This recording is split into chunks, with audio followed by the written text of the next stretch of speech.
Thank you. Well, I'm extremely happy to have Regis Arnaud today, who's volunteered to give the penultimate talk of the year at Temple University.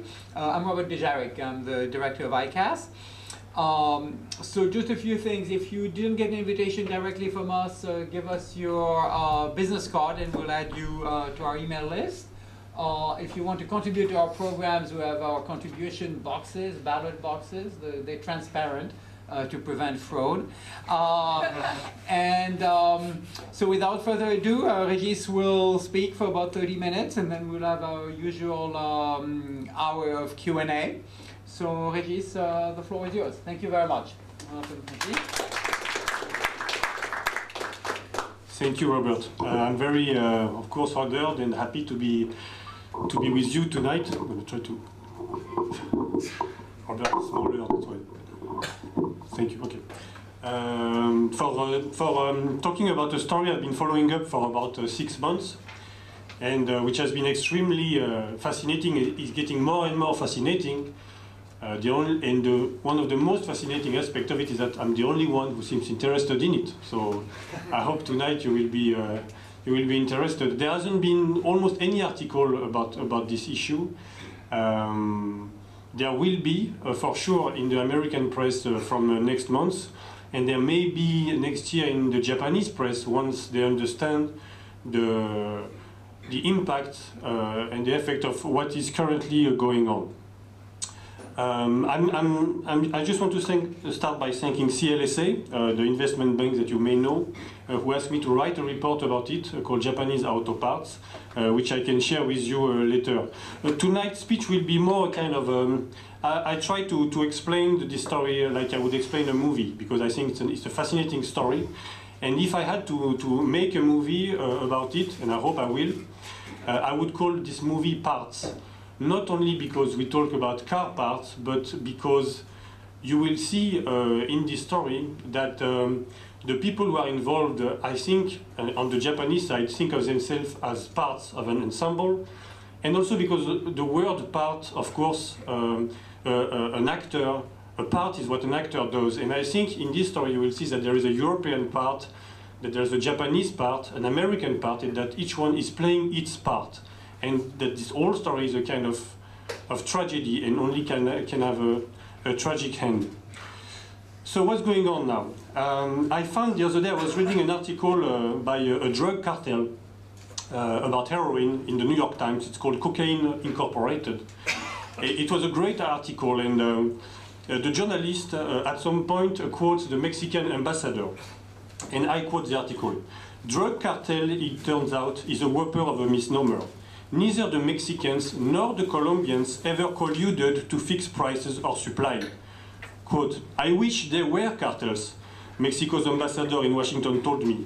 "If there were, they wouldn't be fighting and driving up the violence." And what has been going on in the Japanese car part industry is a little bit similar.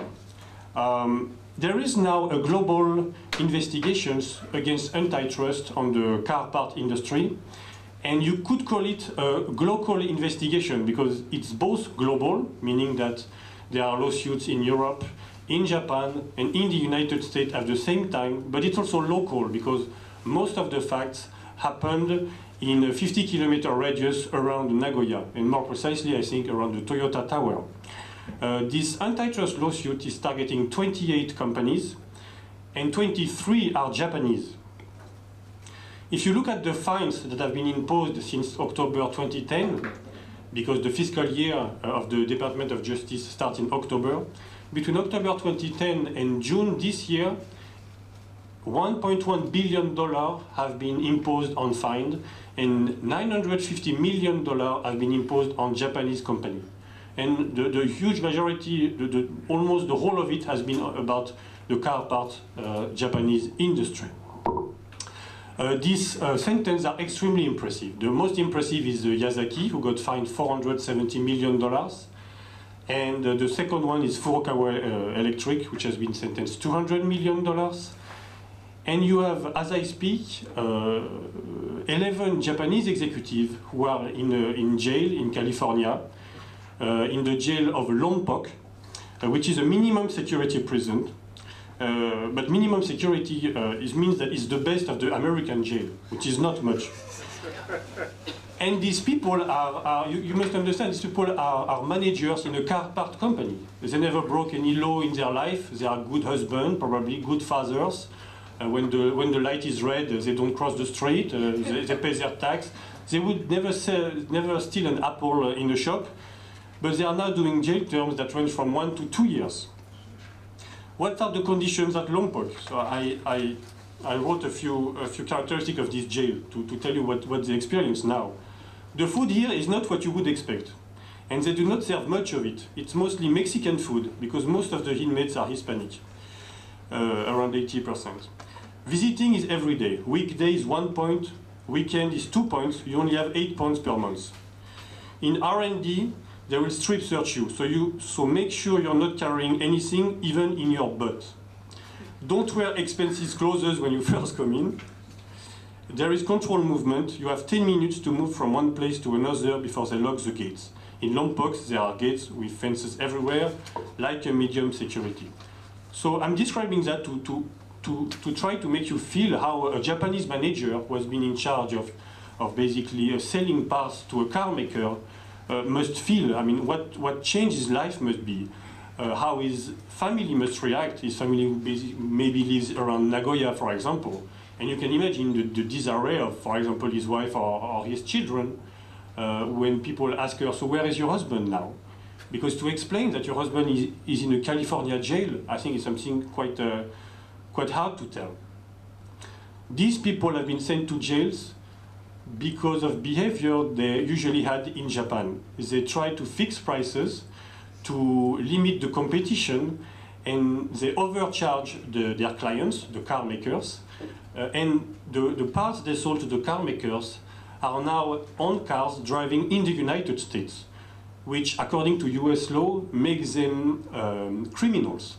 It doesn't matter if they decide to fix prices in Nagoya or in the south of France or in Washington. The single fact that they talk to each other and that they talk about price without even a proven impact on the market makes them criminals. And the US Department of Justice, from this point, will try to bring them down to justice and to a US jail. These Japanese people who have been sent to jail don't have to go. I mean, they could stay in Japan, but they all decide to go, almost all of them. Only 2 guys, to my knowledge, refuse to go to jail. But most of them, almost all of them, take their passports and go to the US just to do jail terms. So you must imagine the loyalty they have to the company. They basically go to jail for the sake of Yazaki or for Denso. Now, how did this lawsuit start? We don't know exactly, but there are some rumors saying that these lawsuits started in Canada. But the most important point is that the big accelerator of the lawsuits was Denso. Denso is a global part maker. They have a big catalog of parts. And there was a point in early 2010 when somebody at Denso decided to tell the Department of Justice that they were involved in a cartel. From what I heard from 2 sources, different, it is just an hypothesis. I don't say it's true, but these facts happened at the time of Toyota had so many problems. You may remember this. There were a series of car accidents involving Toyotas, and it was said that the brake of the car, was blocking with the carpet, and you had cars going around. You had families dying and so on. And Toyota was under huge pressure by the National Traffic Authority in the US to come clean. And as you may remember this drama, if you were in Japan or the US at the time, Mr. Toyoda himself had to go to Congress to testify and to answer very tough questions.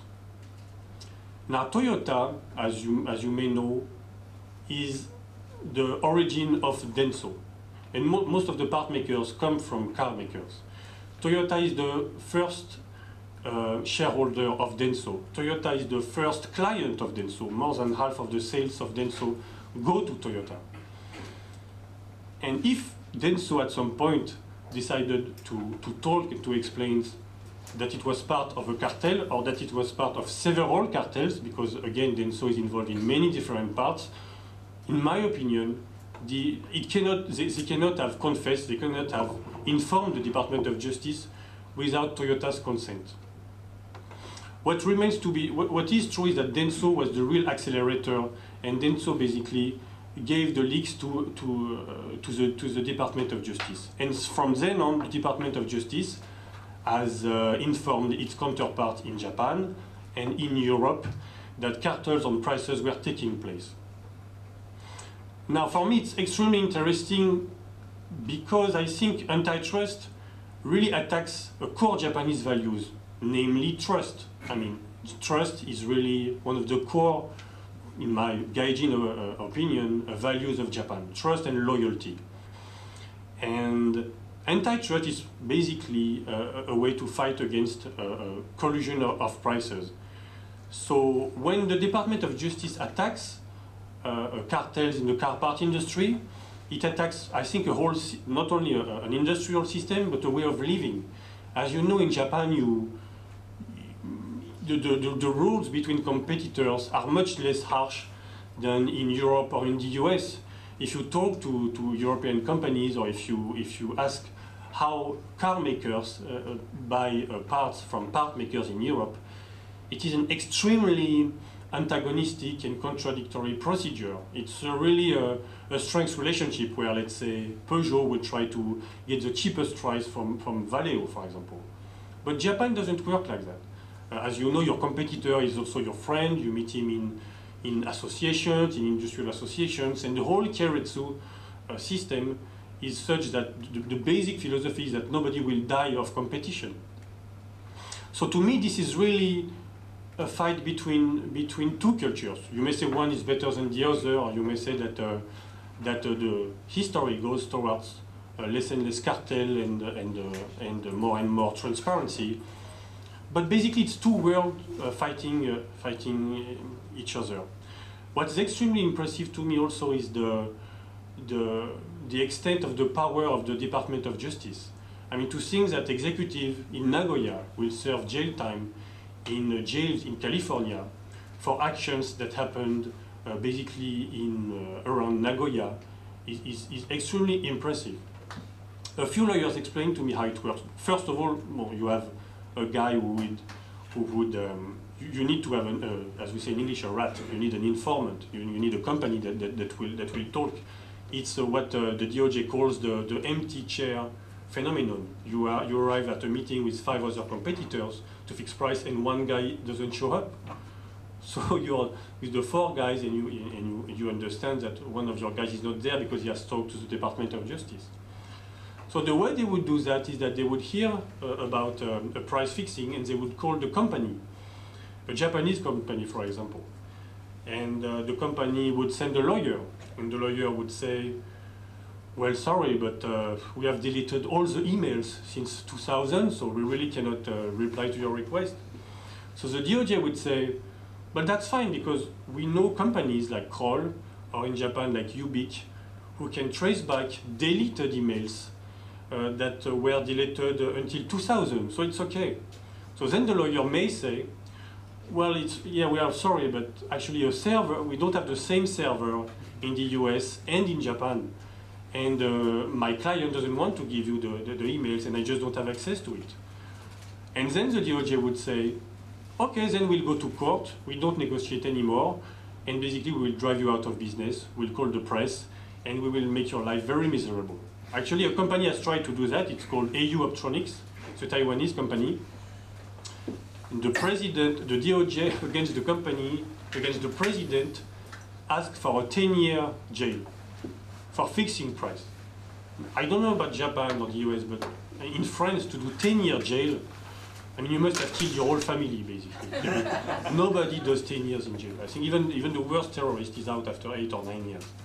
But the DOJ asked for 10 years jail, called this request lenient, and for $1 billion fine. Finally, the court sentenced the AU Optronics president to 3 years in jail, and the Taiwanese president refused to go. He's a fugitive now, contrary to the Japanese, so who all go voluntarily. So it gives you an idea of the range of American law, and the way it even changed the way a Japanese company do business. Now, there are a couple of great characters in this movie I'm trying to describe. One of them, I think, is Carlos Ghosn. When Ghosn arrived at the head of Nissan, he arrived with the clear goal of cutting costs, as you all know, and of basically cleaning up the network of suppliers that Nissan had before it arrived.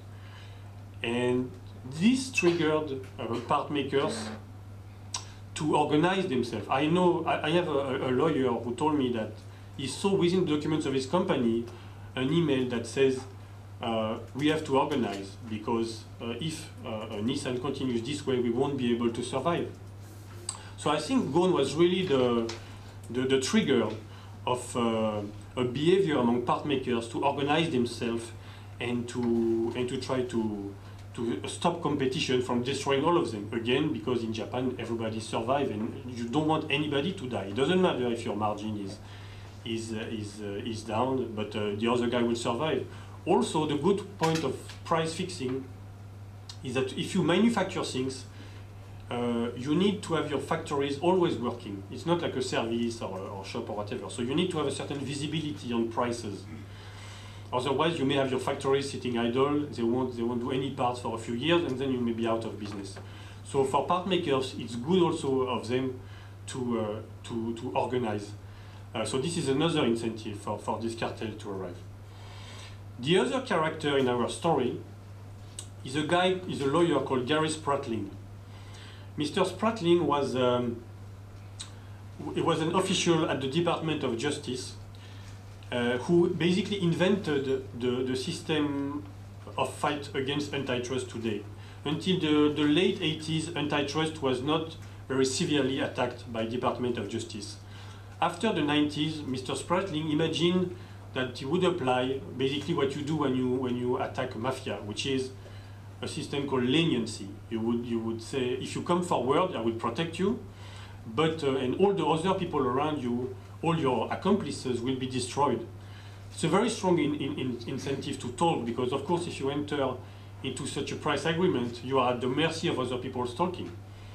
And also it's a very strong incentive for the first one to talk, because if you're the second one, sorry if I speak, but basically you're screwed.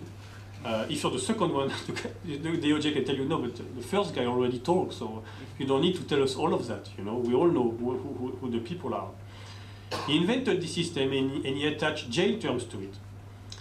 Until the 90s, the biggest fine was $2 million in the US. The average fine was $320,000, and nobody was going to jail, almost nobody.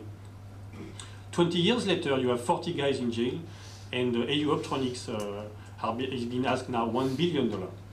And Mr. Spratling, to me, is particularly interesting because after inventing this system and being decorated by two presidents, President Bush and President Clinton, he joined the law firm and now is fighting to protect the clients from the legal monster he has created 20 years ago. So he was described to me as the Gérard Depardieu of law, meaning that he's really, I'm dreaming to meet him actually. He's extremely nice, quite big, and so on and so on. But to have this character, both inventing a legal machine that destroys whole companies and becoming later on the lawyer that will fight against this creator, shows you the whole ambiguity, let's say, of this system. Now we are now at a point where these lawsuits are going to take, I think, another scale. There are tens more suits that are going to start. The European Union has not yet started giving any sentence, but you can be sure that they will be very strong. The EU sentence are the toughest in general. The EU doesn't have jail times, only US does. But EU compensates with very, very heavy fines. And these fines are about to arrive. You will have, from what I hear, presidents of car makers, of part makers, sorry, who will go to jail. And I think at some point you need to understand how this whole thing was working. the most amazing case again is Denso. I mean, Denso who is raising prices when it sells to Toyota, while at the same time Toyota is the main shareholder of Denso. So basically Denso is overcharging, I mean Toyota is overcharging itself and has been doing on for years. So at some point you have to make some sense of this craze.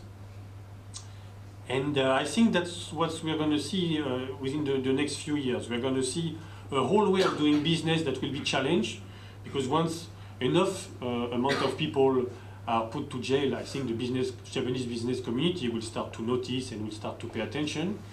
We will hear, I guess, it will be a real change of way of doing business.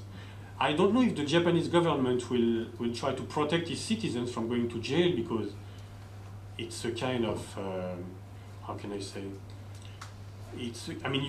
I think Japan should defend its own citizens, and letting them go to jail for actions that are in a cultural context that have nothing to do with an American one, to me are really questionable. I don't think it's fair, so to speak. I don't think that the people who do 2 years jail time in Mexico deserve to have such a harsh punishment. And so we may see in the future a better way to solve these issues. I guess it would be maybe better that if WTO was doing it, or if an international organization was treating these cases, because now they seem to me extremely unfair. I've brought to you, I have some hearings that the Japanese defendants have done in the US, and there is a passage I would like to read to you and you may relate to, because you're in Japan, so you understand the culture clash that is taking place between in this story. So you have the court, and the lawyer name is Mr. Morris. The court. As to the place of incarceration, what would be asking the court to recommend to the Bureau of Prison? Mr. Morris. Your Honor, Mr. Funo's preference is to go to Lompoc in California.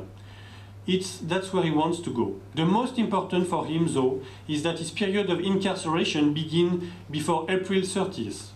So his preference was, what we asked to court is that he be incarcerated at Lompoc before April 30.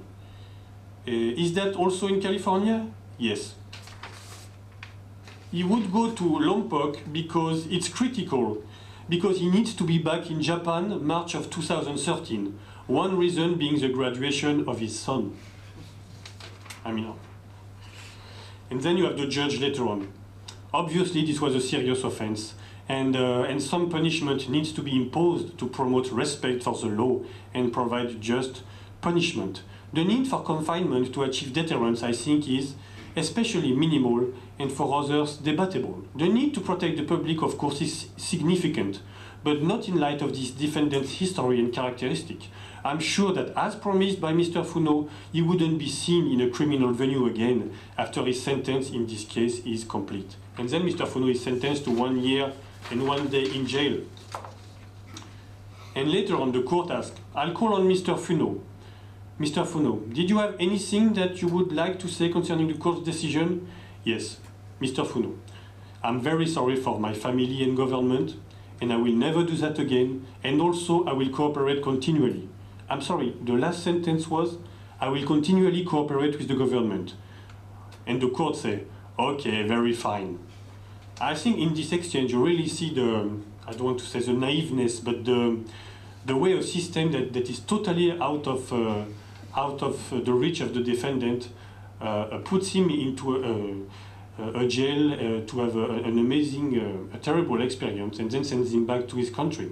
Of course, the company later on will take back Mr. Funo. Mr. Funo's pension, I guess, are owed by the company, and it will find back his place into his Japanese employer. But I'm sure you understand the trauma and the strange experience that it must be for somebody who has never cheated on any of his taxes or never broken any law except for antitrust. So that's basically it. It's a pretty short speech, but I'm rather willing to listen to your questions and engage with you on this story. Thank you for your attention.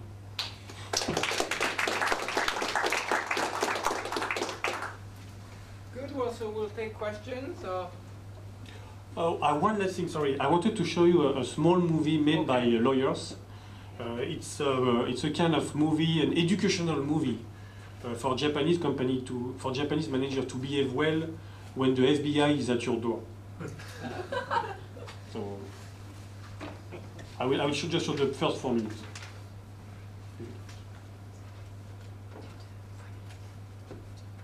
Here. It's in Japanese. It's by a European lawyer. 私はジョン・フランソワ・ベリス EU 競争法専門の弁護士です。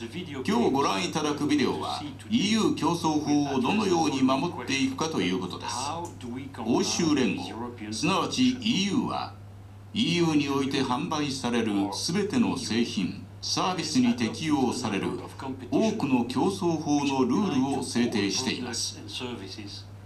これらのルールを執行する責任はブラッセルにある欧州委員会と EU 各加盟国の競争当局にあります。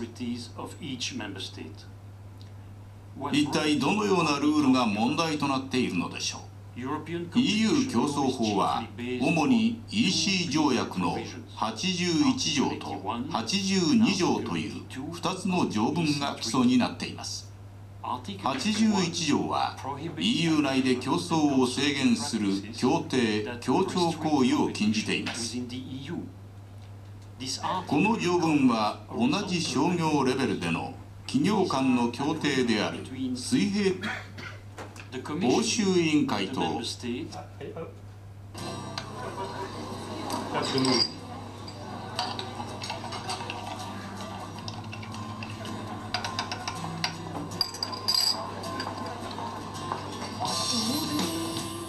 販売担当取締役のリチャードがモーターショーで競合他社の地域販売部長のクリスに会う。彼らは一緒にコーヒーを飲むことにする。会話は少しずつビジネスに移っていく。この賞は大成功ですね。そうですね。今年の市場は本当に大きく成長し跳ね上がりました。我々の利益も同様に上がってくれたら、完成度の高い車をこんなにも安い価格で売らなければならないのは困りものですね。その通りです。この業界はとても厳しい。そしてますます大変になってきています。我々の業界にはちょっとした規律が必要です。それは確かですね。例えば正当な理由がある場合には値上げも悪くないでしょう。そうですよ。ちょうど競合他社が新たな値上げを公表したと聞きました。うちはそれが実施されるといいと思っています。そうですね。誰でもその会社が価格値上げを公表したことを知っています。最新のヨーロッパオートジャーナルでの記事もそのことを載せているし、ここではディーラーも私にそのことについて話してきました。秘密事項ではありませんね。この業界に秘密はないということはあなたもご存知でしょう。うちも来週値上げを公表する予定です。お宅もそうでしょ。もちろん。もしそちらが値上げを宣言するなら。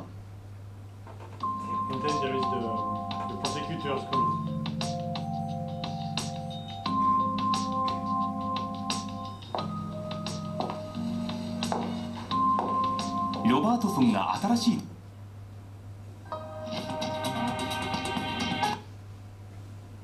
競争法もちろん EU I'm sorry, I wanted to show you the red. I thought it was the red is quite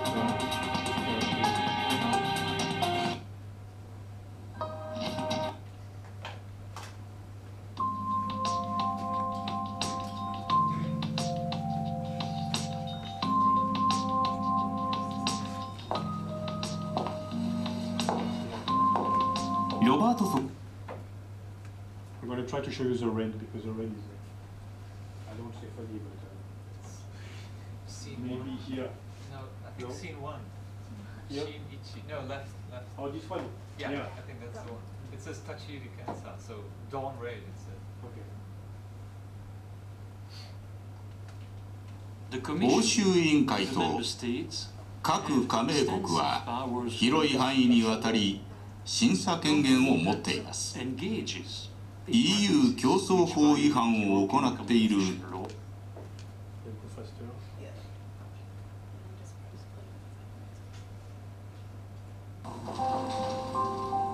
こんにちは。私は欧州委員会のアンドレア・ロッシーです。そして私のチームのウォルター、ソフィー、ジェームズです。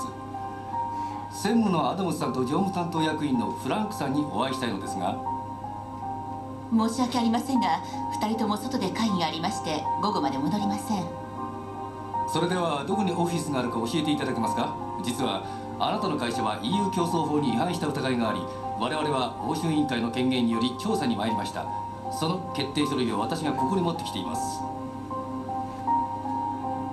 それでは待合室でお待ちいただけますか？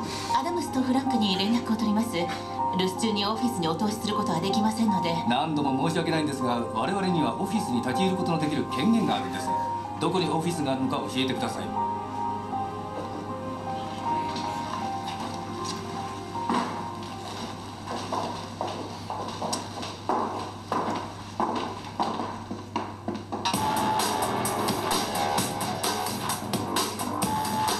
ソフィー、ジェームズ、君たちは専務のところへ行ってください。何も見逃すことがないように、もし必要ならオフィスを封鎖してください。それと専務の人のオフィスも調べてください。ウォルターと僕は業務担当役員のオフィスを調べます。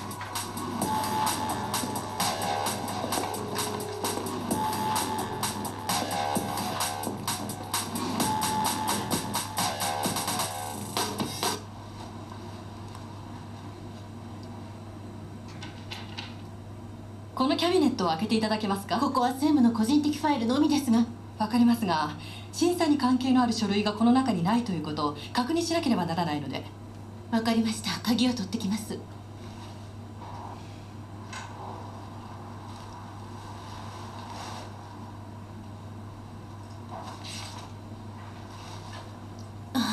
専務の手帳はご覧にならないでください。私たちは手帳を含め仕事に関する全ての書類を調べる権限があるんです。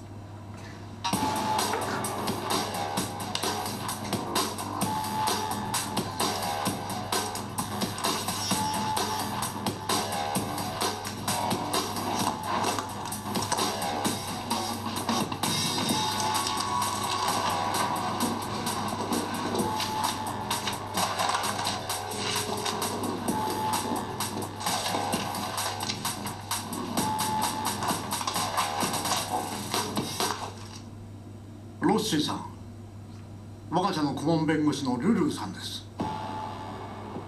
こんにちは。こんにちは、ロッシーさん。ウォルター・ガントです。こんにちは、ガントさん。アダムスさん、フランクさん、欧州市場の全ての事業を統合する職業団体に関するファイルはどこにありますか？ここにあるキャビネットにいくつかありますが、私はその会議にしばらく出ていません。今は欧州販売担当のロジャーがその会議に出席しています。わかりました。ロジャーさんのオフィスを見せていただけますか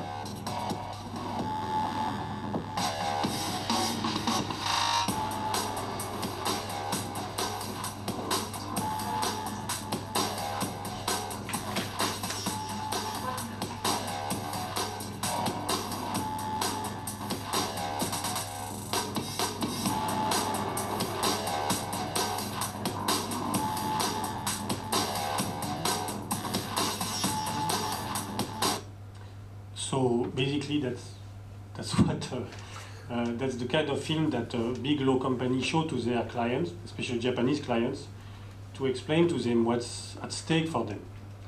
And I sat down to a session where the lawyer would recommend everybody in the company to have a down-read manual to know what to do if you had the FBI at your door or the GFTC or the European Commission police at your door at 4 a.m. I mean, do you allow the inspectors to look into any locker? Do you, what is the reflex you do? What is the survival kit you should have?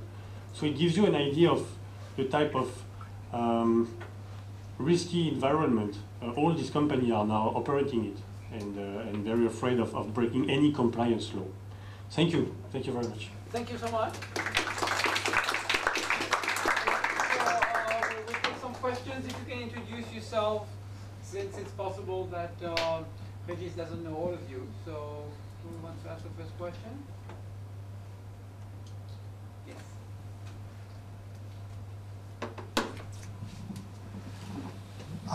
My name is Fukuhara. I'm in financial services. Every time those companies you mentioned get into dispute over transfer pricing issues, you see them in Japanese press. Now, why this turns out to be a best kept secret in Japan? That's question number two. And number two, the second question is, what are those non-Japanese companies doing differently to avoid being caught, unlike Japanese companies? As for question number one, why is not taken over in the press? I think they don't see the way I see as a foreigner of the culture clash that this is taking place. Also, the fines do not threaten the life of the companies so far. I mean, even Yazaki, who had a 470 million fine, their survival is not at stake. I don't think they see the systemic problem with it. I think they see it as a kind of strange American way of rendering justice, which may be the case actually. But they don't see the human drama of it the way I see it. That's why I find it very underreported. And most of my foreign colleagues never heard about this story. As for question number two, I don't want to say only Japanese companies do it. Of course, German companies are very good at cartel. In fact, cartel itself was not a bad word until World War II, and even until the European Union formed. You had in Finland, you had organized, legal cartels until Finland joined the EU. So other companies do it, and you will see many European companies in the years ahead doing it. In Japan, I think it reflects a way of life. But any company, the power of investigation of the European Commission or Department of Justice are so wide, and as you can see, they really have no limit. So in the end, these European and American companies will also be targeted. But I think they are more in a competitive relationship with the car maker. I think it's way less. There is no. I don't think you can say there is a keiretsu for BMW. You have suppliers, of course, but you don't have this kind of personal, intimate relationship. I mean, most of these cartels take place around golf parties or in karaoke sessions or in dinners. So. Yes, here. My name is Simon. I'm a lawyer and a researcher. I mean, it's really interesting this clash, but I wonder is there really a culture clash? This year, 2012, first of all, price fixing cartel is illegal in Japan too. It's a crime in Japan. This year, 2012, the JFTC, Kousetoriki Iinkai, and the prosecutor's office brought a criminal case against companies for price fixing of bearings, which is these balls for making wheels turns. The prosecutor always asks for actual jail sentence. So far, the court hasn't given an effective jail sentences. They've always been suspended, but at least the prosecutors in Japan too ask for jail sentences for this kind of behavior. So, and also, if you read the press, the Asahi or Mainichi, they're always very critical of bid rigging, which is also price fixing. The editorials, even the people on the street I talk to, when they talk about bid rigging and price fixing and Nyusatsu Dango, they are generally very negative towards it. So it seems that at least you could make the argument that Japan and Europe and the US are reading from the same page, and that price fixing is bad. Although, it's interesting to hear the other argument as well and see the clash. But yeah, just your thoughts on that. Thank you. I think I agree with you in the sense that the Europe, Japan, and the US are all going in the same direction, which is, and I see it as the opposite of the fight against dumping 30 years ago, the fight against cartel. In the case of dumping, you protect the companies. In the case of cartel, you protect the consumer. And I think there is a real convergence between GFTC, Europe, and the US. But first of all, it's a matter of degree. As you know, the GFTC is much less. I think it's not in its culture. I mean, as you know, antitrust came from the US. The Sherman Act is an American invention. Funnily enough, actually, Japan is the second country in the world who had an antitrust legislation, just after World War II, even way before Europe. And it's true that GFTC is becoming harsher, but in terms of degree, the amount of fines is way smaller. And they never attack, because I talked to the GFTC, they are not very confident in raising an antitrust issue because they don't know what antitrust is. And when they are in front of American lawyers or I mean foreign law firm, the way to find evidence for them is to prove evidence and to set their case is very hard. And as you said, they never sent anybody to jail so far. Also, what is very different, of course, culturally, is that I don't think any US employee will go to a Japanese jail for General Motors. Whereas, I mean, Japanese manager would go to spend 2 years in a jail in California for the sake of Yazaki or Denso or these high moral authorities. So in this respect, it's a culture clash. But I agree with you that I mean, you shouldn't overplay culture anyway. Culture is just the way people behave, but it's the clash of different worlds, I think. Mr. Yes. Yes, my name is Mark Elder. I work for an environmental policy research institute, but before that, when I did my PhD, my PhD was actually on a similar topic, and I was looking at industrial policy in various manufacturing industries such as steel, chemicals, semiconductors, and looking at relations with the user industries. So actually I could talk about this for a long time, but I'll try to restrict myself to a few points. And first of all, this phenomenon is not a new one, and it is going on in many or maybe all industries, and probably dates back from the Meiji period. Yeah, actually, antitrust policy, I think, was basically developed in the United States sort of before World War II, and it doesn't get internationalized until maybe afterwards, so World War II. So it's actually a kind of a new thing. And yes, in Japan this is illegal too, and what I noticed, the Fair Trade Commission, even the industries I was studying, they even published reports on these industries that basically outlined a lot of indirect evidence for the cartel, but then never did anything, which I thought was interesting. Another point that I've found this to be a kind of a trade issue because and if you go back even into European history, cartels were used to restrain trade, and even the industries that I was studying in the 1990s, there actually were some U.S. industries looking into it with the lawyers like Dewey Ballantyne, and I think they came up with a lot of indirect evidence too. I think that one was maybe never prosecuted, but I did notice that after the 1990s, in many industries, the U.S. did bring a lot of cases in various industries. So this is not actually an isolated topic, it's not a new topic at all.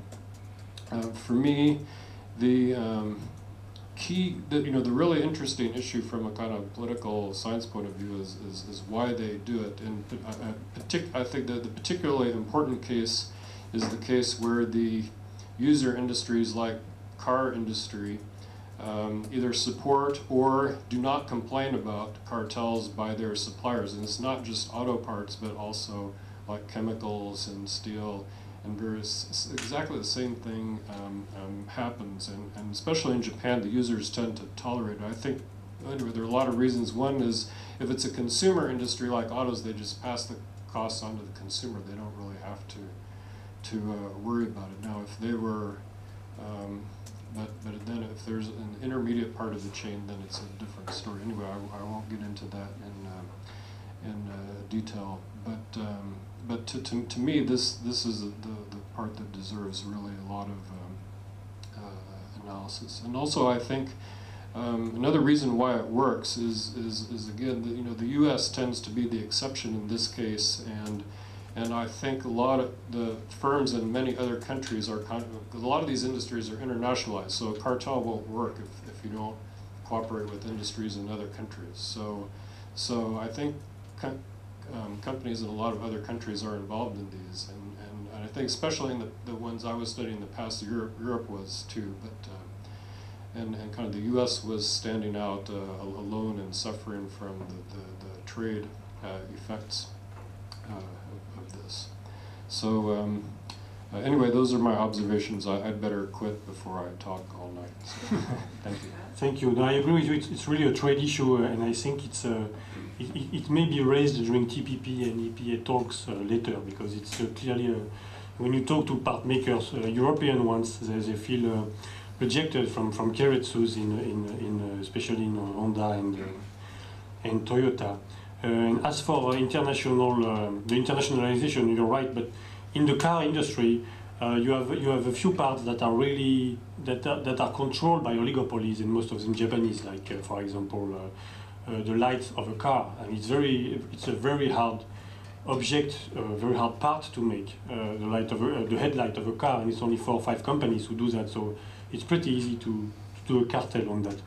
Or wire harnesses, which are very tough, very hard industry, but which is only controlled by a few companies. But no, I agree with you. It's mostly a trade issue. Yes. Well, I'm Peter Fuchs, and I actually follow companies that make car parts as an industry analyst and a financial analyst.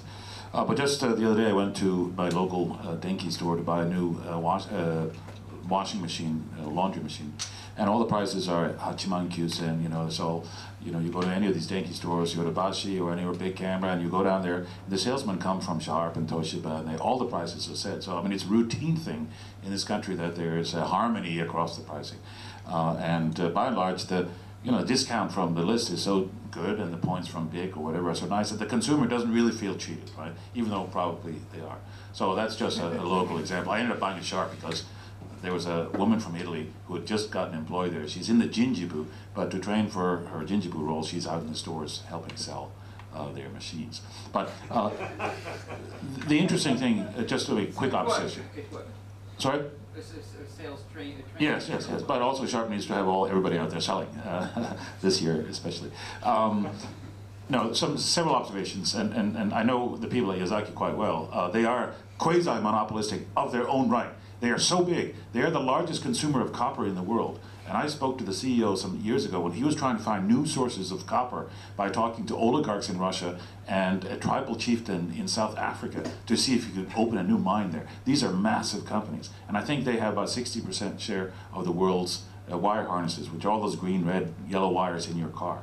So the auto industry is highly concentrated to begin with, but so are their customers. In other words, there's no complaint. I don't think there was a complaint from Volkswagen, Fiat, anyone, Ford. Yazaki, Mr. Yazaki is welcome at Ford headquarters. He's one of their most trusted suppliers. And one thing that I think the people at Justice don't understand about the auto industry is that far more important than the unit price is continuity of delivery. You cannot miss 1 hour, 1 shipment, 1 unit. You cannot. And so there's all kinds of business things that are linked inside that industry, especially after Carlo's gone, that the idea that there was collusion, the definition of collusion is probably the real problem. Because all Japanese parts makers talk to each other all the time about all things. They share trucks. They're shaving their delivery cost to Toyota's plant in Nagahama or something like that by sharing the same truck. Is that collusion or not? As you said, it's a massive cultural set of preferences here for saving companies from going under. And the customer, the car maker, cannot afford to have any of their makers stop supplying. There's no death of car makers, car suppliers, so you can't afford it. And so on. So in seatbelts, there's only 4 companies in the world that make them. And they get a new contract whenever an automaker around the world launches a new model at the design level. And the Japanese, Takata, and the Autoliv, the Swedes, come and show their latest product. But they've been there every time, every year for the last 20 years. Everybody knows each other, and by some reason or another, the Japanese get this model of Camry, and the Swedes get that model of Corolla.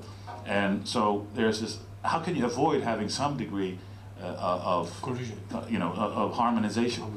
And even the car companies call it part standardization. So it's really interesting, and I think I would say that given that industry and that Ford is not unhappy, it's a principle being argued by the Justice Department. And in that case, I think maybe the defense doesn't have a sufficiently good rebuttal to those charges, because it sounds, given the structure of the industry, and there's no one complaining.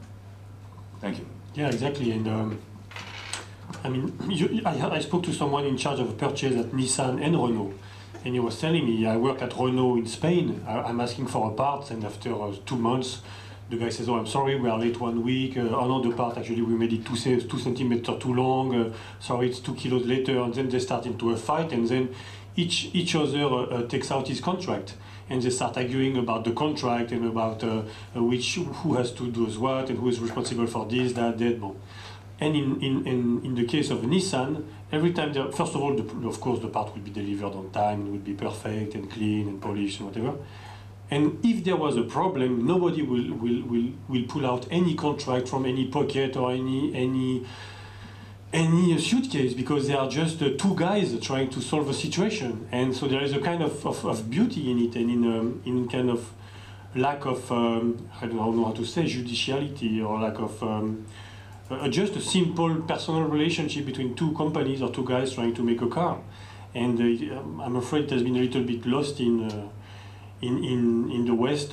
I think when we say Japanese consumer accept high price, I think we tend to divide consumers and producers, whereas actually the same person.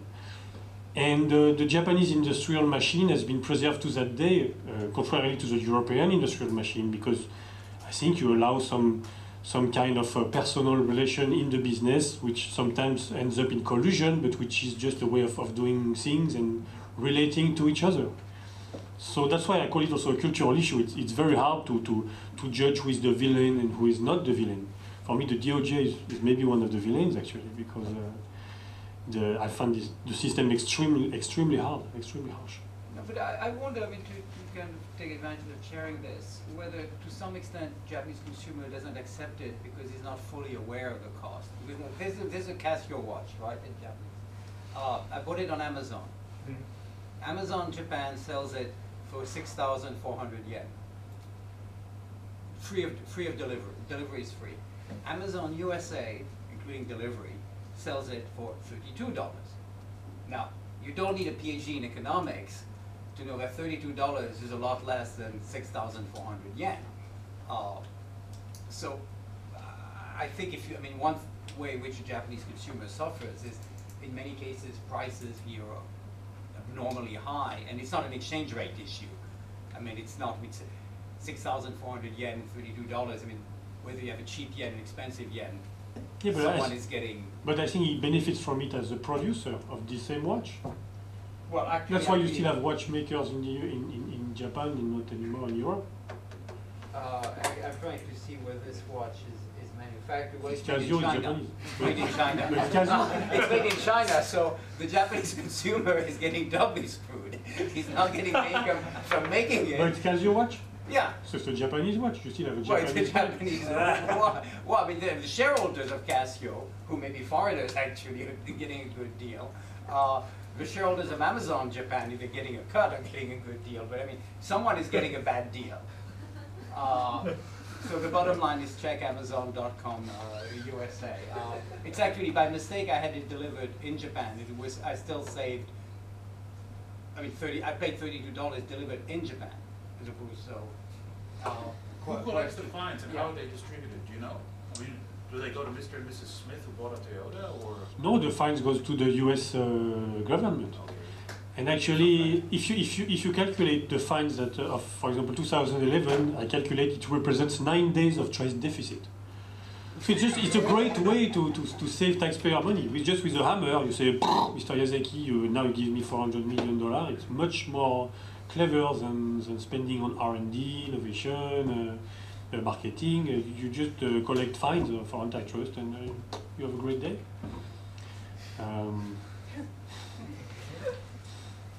Yeah. So, there's 2 points. If you can introduce yourself, Steve. I'm sorry. I'm Steve Gibbons. I'm a lawyer here in Tokyo. And yes, it is a trade issue, but I think that it's a deeper issue than that. It's an issue of sovereignty and of basic justice. Were the Japanese parts suppliers to be prosecuted by their own authorities, it would be one thing, but it's quite another for, as you say, acts that take place on Japanese soil. to be prosecuted outside of Japan, and for the Japanese government to allow that to happen. And the reason it happens, of course, goes back to the trade issue. If the government of Liechtenstein tried to do this in Japan, people would laugh because the market in Liechtenstein is too small for people to worry about. The reason that the United States government can impose American antitrust law on Japan is because the American market, as of 2013, is still big enough. 2030 probably not be big enough to be able to have it, but it goes back in Japanese history very far. The unequal treaties, the extraterritorial application of foreign law. I am disappointed that the Japanese government hasn't taken a stronger stand, and I view this as a diplomatic issue, an issue of sovereignty, and an issue of fairness, because those poor individuals are being prosecuted in the United States for actions that the Japanese government doesn't prosecute them for. And so there's a double standard that is made possible by the fact that the American market is still relatively large, and Japanese companies and other companies have to respect that. But that's not justice, that's raw economic power, and which is why, as a matter of justice and sovereignty, I find it quite disturbing. And the second point is just an aside, but something I need to get off my chest. That disgusting infomercial by that Belgian law firm, which is a law firm that I worked with a lot in the 1980s and 1990s. I hope that any Japanese potential client that looks at that infomercial finds that sort of adequate reason not to hire that law firm. I find that a disgusting, undignified infomercial, and if you have an extra copy of that, I feel like sending it to the Japanese Bar Association to it's a source, don't do that, it's a source. Keep those bad people out. Or another way of putting it is, any Japanese company that hires that law firm. But many do that. Excuse me? Many law firms do the same. Well, I say this, I condemn them all. You know, that kind of sort of low-grade infomercial, good law firms don't put out. Yeah, in the New York subway system, it's better. You know, you have these ads, 1-800 innocent. But also, what I find really unfair is I mean, if you know a little bit the way Japanese companies work inside, it's always pretty hard to find anybody responsible of anything. I mean, everybody has several tasks. Everybody knows what everyone is doing. You have a manager, but when every time you meet these people, there are like 5 people. You don't know who's in charge of what, and basically they're all in charge of something. So to pinpoint out one guy for responsible and who never got enriched himself for this, I mean, except for the small bonus he will get at the end of the year, he doesn't do that to pay himself a new Rolls Royce or his mistress. He just does that for the sake of his company. So of course it's illegal, but is he the guy to put in jail, and is he responsible and so on? I think it's a very hard call to make. My name is Tatsusuke. I'm an American doctor. My question is very similar to his question, and you know, I'm very interested in trial cases, court cases. You know, what is the evidence of, say, cartel? So maybe say it's very difficult to say, write the border between cartel and say just say kind of a conversation or like that. Evidence is twofold. First, it's a confession. So one of the members of the cartel would say, I'm sorry? You said naive. Not naive, no. It's, no, not in this respect, but they will, one of the members of the cartel will confess to the DOJ, and in exchange for its confession will not go to jail. But the real evidence is basically the emails. So when DOJ asked to see the emails of, let's say, Denso from 2001 to 2011, they would ask the lawyer to himself do the search into the emails. And the lawyer will go to this Japanese company who just listed called Ubik and Ubique has software that can find, trace back deleted emails for the last 10 years, find them back, and then with a few keywords, trace down the emails where the guy would say, okay, we need to talk about parts price or something, and they will end up finding something. And then that's your evidence. And if you try to play against DOJ, you will lose, as the Taiwanese case shows. They have power of investigation that are immense. And if you're facing with them, I mean, imagine a Japanese executive who hasn't broken any law except antitrust, sitting down with 4 FBI officials for more than 10 minutes. I mean, the guy, I mean, I would give everything myself. So, it's really a kind of coercion. It doesn't take Sherlock Holmes to do it. It's really technical. It's the plea bargaining is the mechanism that makes it work, which gives assistant U.S. attorneys incredible power because they have a case. The defendant theoretically has the ability to take this to court and fight it to the end. But the cost of doing that is to risk being convicted and getting a sentence that is not a year or 2, but 10 years. And so most people make the calculation that I'm better off plea bargaining and taking a year or 2, as opposed to going, just risk analysis says you're better off doing that than taking a 1 in 5 chance of 10 years.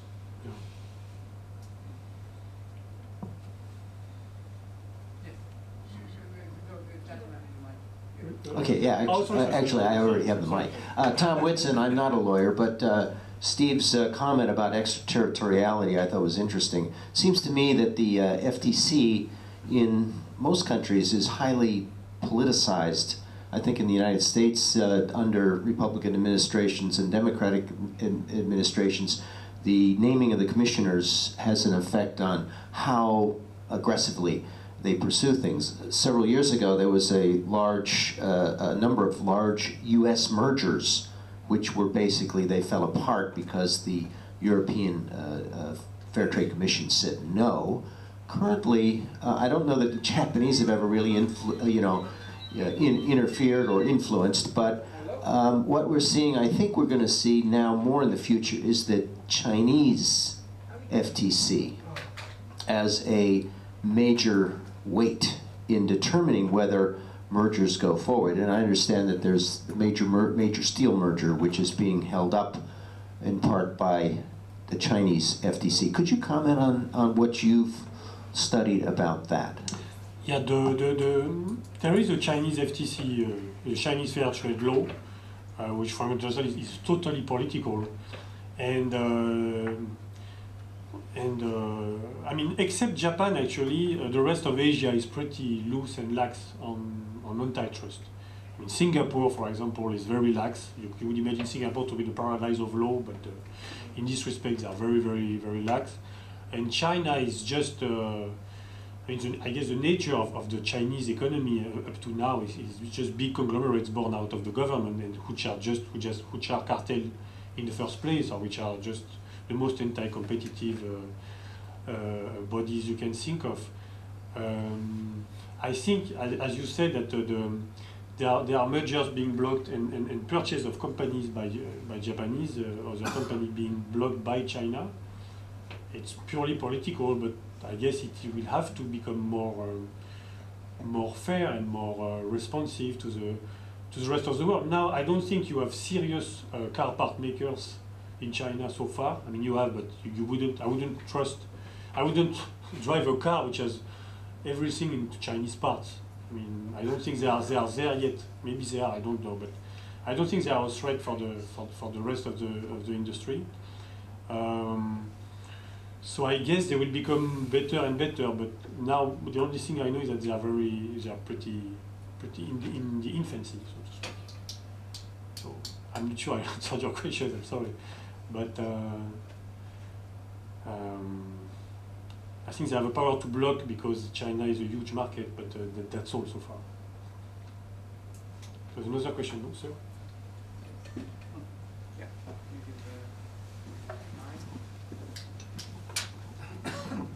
I would like to confirm your judgment that is could you please introduce yourself? Oh, my name is Takagi. I'm a strategic analyst in Tokyo. My question is that Toyota has a special the business model where the first supplier, second supplier, third supplier, and they establish just kind of pyramid. When they have invest in foreign countries, they have the same system, not only Canada and America, but also in Thailand and other countries as well. This is something like taken for granted for me, but that the United States is much more common is a supply chain, the worldwide international supply chain, where the company have to get cheapest the part from the one company there. I would like to confirm is if just department is this Toyota model, is just against the fair trade. I mean, if so, the Toyota have to adapt the alternative supply chain model. Otherwise, U.S. is continuously accused Toyota. That's my question. Thank you. So your question is, does Toyota have to adapt against the DOJ's decision? Is that the question? Yes. I think yes, they do. They won't have executive going to jail forever, so they will probably adopt the Nissan model, which is a much more arm's length with the suppliers. Now, I think it's a matter of degree. I mean, even all these car makers have practices that are commercial, but also are probably they have leeway for negotiation. But I think Toyota will be the most affected company. Toyota just had record sales, but in the future, I think the system they have, and considering that Denso is the source for all these leaks, they will have to react and to change the way they work with their part makers.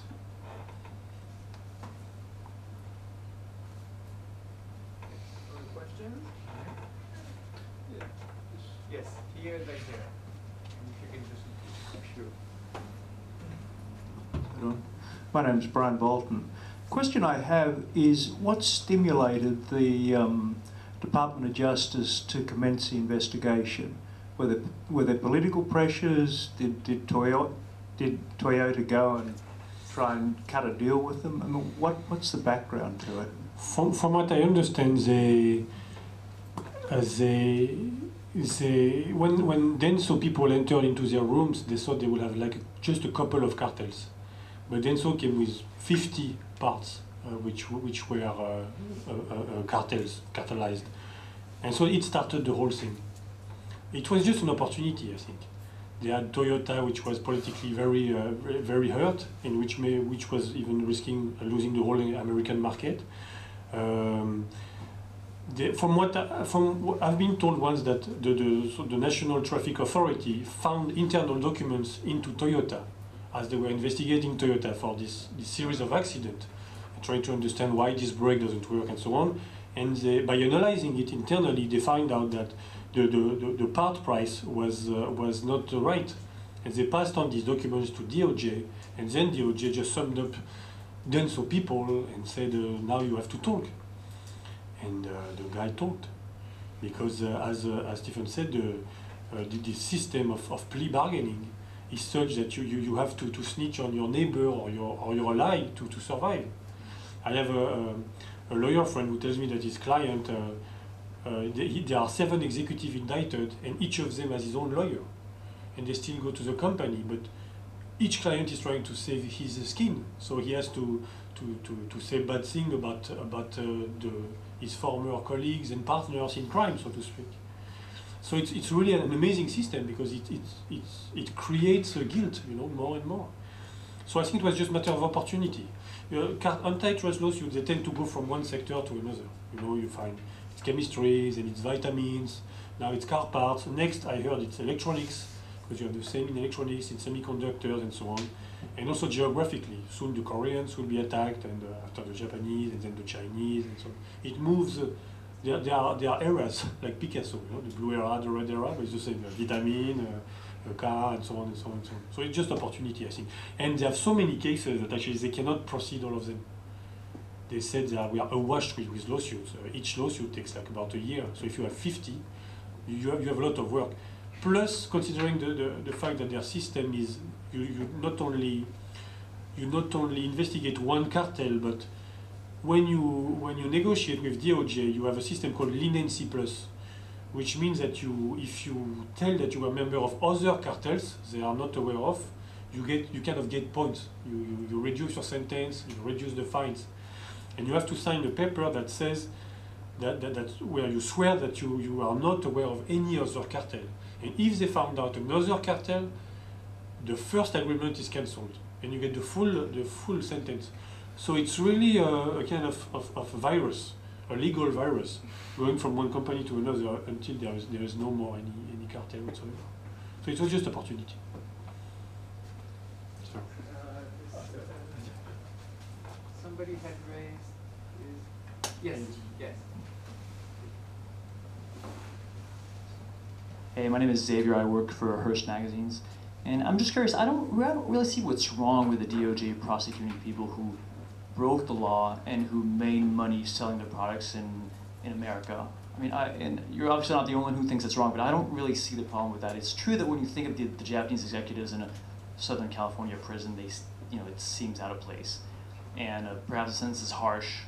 It's true that it's only because of the size of the American market that they can actually prosecute those people, but it's because of the size of the market that these people were making money in America.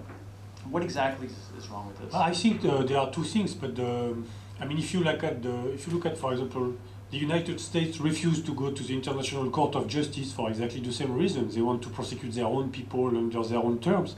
I think criminal conduct happens in a context, and to judge someone for act in a totally different world is, to me, kind of absurd. And of course, I mean, you need justice if you arrive. I mean, it's a far off analogy, but let's say the war court in Yugoslavia, which is full of people who has no relationship with the cultural background of the facts. I think, to me, makes it very hard to prosecute anything. And I think the Americans would react the same way. They would refuse to go to be sentenced, or like the GIs in Okinawa, when they commit murder, they try to or rape, they try to be judged in the US. They don't want to go to a Japanese court and a Japanese jail. So I think it's just a matter of the justice starts from somewhere, and I find it a little bit absurd. I'd rather have a kind of reciprocity, which would say, okay, you Japanese would be sentenced to what you would have in your own country. I would find that a little bit more fair.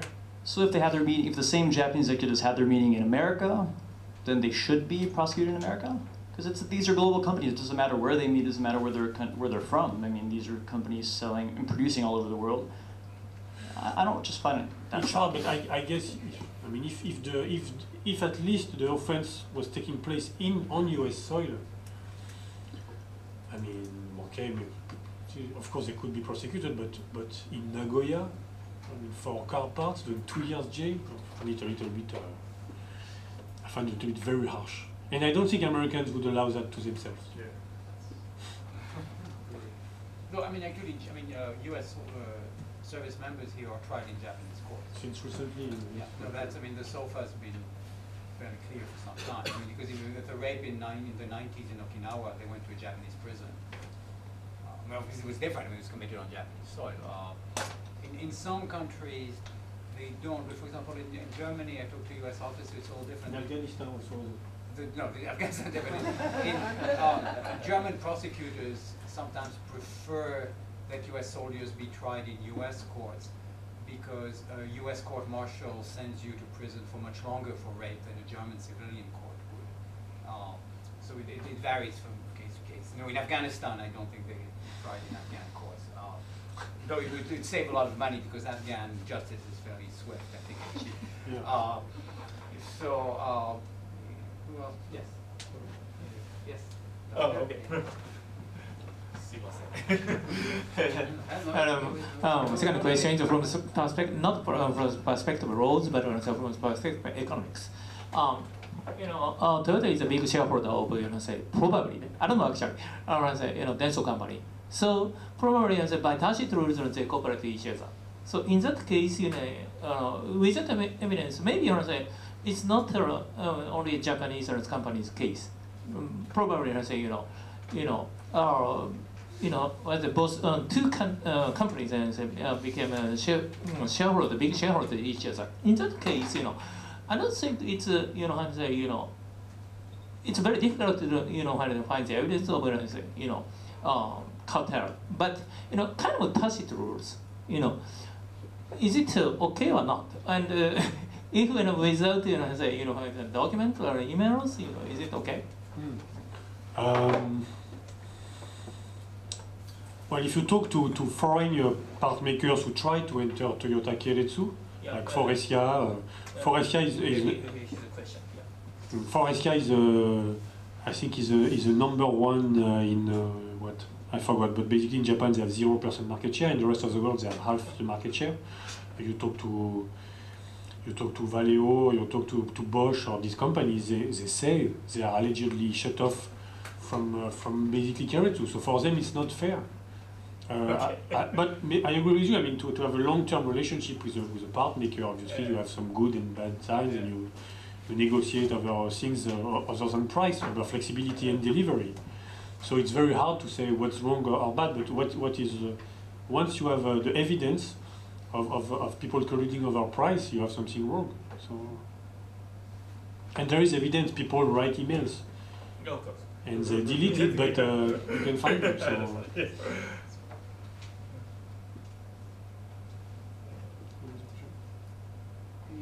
Questions, comments? A very quiet group tonight. You want to conclude? Make any? I don't. No, I think it's. I don't know. Well, let me ask you one question. Why has this been so undercovered in the media? I mean, it's a pretty. I mean, we're talking about a big industry in car parts. I mean, you know, if these were suppliers of fly swats for mosquitoes, okay. But I mean. Car parts, Japan, enormous automotive industry. You know, it's not common for Japanese executives to go to prison. I mean, if you're in the Yakuza, it's part of the deal. I mean, you from time to time go to prison. When you join a car part manufacturer, that's usually, you know, you get assigned for 2 years to marketing, 2 years to sales, which usually doesn't say, well, you know, and 2 years in prison, and then you go, I don't know, you go to HR. So, I mean, I read the press on a daily basis here, both the Japanese press and the US and European business press, and I've never seen anything on this. I mean, maybe I've missed it. No, but I think, I really, I just went to the website of the DOJ and I looked through their report, their yearly report, and I found out all these Japanese names. And I connected the dots, and I added all the amount of fines of Japanese, and it took me 2 hours, but I think nobody has done it so far because they see all these various fines and jail terms as separate issues, and they don't see the Japanese-ness of it. But there's a automotive press club, is there in Japan? Yeah, but So they don't. I mean, they don't. Is it that the journalists don't do their jobs? Or is it that they're so close to the companies that cover that so it says, well, you know, if you write a story, it's better to write about our new headlight than to write about an executive who's on vacation but Robert, in California. I think for the Japanese media, Japanese population, if you were to make a list of all the dango that have been released or been revealed since, say, 1975, pick arbitrarily, they have them in everything, canned hams, in football stadium lights. There are dango and dango and dango, so widespread. I mean, they're routine. Okay. Right. So people are not really terribly surprised. Yeah, almost any industry. But they'd be surprised that these guys are vacationing well, sure. in a the US has California. I mean, that's kind of the news. I mean, the guy who does the ads for hams generally is. And those are domestic dango, right? Okay, but that's it. But even domestic dango, it's a light you go to prison. They get a written no. You don't go to prison. So this should be the news. And it hasn't been. So is there a cover-up? Well, I asked the president of a part maker company, I asked him, why doesn't it appear in the Japanese press? And he said, he seriously replied, oh, we don't communicate about it. So I think it's just that, I mean, the Japanese press, as you know, tends to follow what the PR says at the company. I mean, you have a more investigative press, but I think an antitrust issue is a little bit complicated, and you need. I mean, if I hadn't done the report for CLSA, I'm not sure I would have pursued it with such a persistency. And I think they just don't. They don't see the. They don't see it as a scandal so far. They have 12 of their guys in jail. They are fine with it. But the JFCC gives press conferences, I think, twice a month, and in the last one, they actually talked about the American investigation, and they mentioned the fact that people went to jail. They mentioned the fines. It's just Japanese journalists don't pick that up. They don't think it will interest the Japanese readership, apparently. They don't think it will interest the Japanese readership, or they don't think that the companies they cover will be happy. Yeah. If I were a Japanese business person, I'd be interested. I mean, this is really relevant to my job, because most large and medium-sized Japanese companies have a U.S. business. Probably the car part manufacturers aren't the only ones to be involved in this. So I mean, I would like to know, if I were saying electronics, oh gee, that's interesting. Maybe I should see what I'm doing. Maybe it's time to call a lawyer before rather than after. Huh? Belgian lawyer. Yeah, Belgian lawyer. Yeah. No, I think you're reading the wrong section of the newspaper because because I researched this before, so whenever I notice an article, it stands out in my mind. But the thing is, they tend to be like they are reported, but they're small stories and in the business press. The small stories are like like on the page 17 or page 10, something. So if you do the search of news database, I think. Because I mean, after I stopped my research, and if you have to read like Financial Times or Wall Street Journal or like page 17 of the New York Times, it's not going to show up on the first page, but it's there if you do a news search. It's there. It's a small news. There's also an interesting phenomenon of reverse cartels in Japan and other countries, but especially in Japan. All medical drugs and medical procedures are repriced by the government uniformly for all doctors and hospitals every other year, and the price is always coming down. So if you're selling a pancreas drug or something like diabetes drug, if you're a drug company, your prices come down because it's a single buyer. That's the national health system. The other one, the reverse that's the norm, I think, in almost every country that has a national health system. I think it's the same in the UK. Toyota also acts as a reverse monopolist vis-a-vis all of its suppliers, because every year they ask for 5% price reduction. So it would make sense for those guys to somehow get together. The other one is in banking. Japanese retail deposit rates are set. The Ministry of Finance decided that when the BOJ went to very low rates, they didn't want any bank to sort of break ranks and offer you, say, 50 basis points on savings. They're regulated, so that you get like 7 basis points or something. So the odd thing about governments can do what they want. That's Japanese depositors are cheated of a real return on their savings because the government has set them purposely low. The real reason that it's not covered, I think, is precisely the ambivalence that you pointedly bring out, which is if you're a reporter, and it's true that if you're a reporter for a major newspaper, you have to think about the interests of the underlying industry. You want to know how does Toyota want us to cover this, or how does Toyota not want us to cover this? And there are two ways of doing it. One is Japanese industry engages in cartel-like practices, and you say that openly. That's sort of like the Koreans saying, "We eat dog." We are a bad country. So you don't want to portray it as being a bad practice. On the other hand, you could say America is unfairly and unjustly prosecuting our people, which then makes it into a big emotional thing involving sovereignty. Do you think Toyota wants that to happen? That the industry players want this thing to be hushed up because they want to have business go on as usual with as few waves and repercussions as possible. So the interests of Japanese industry and the Japanese government, the Japanese media, I think all are consistent in wanting to keep this as quiet as possible. There's no good way of playing the story. Well, there's no good way of playing the story, but you played it very well. So we're very thankful to you, Regis. Thanks for we hope you'll come back.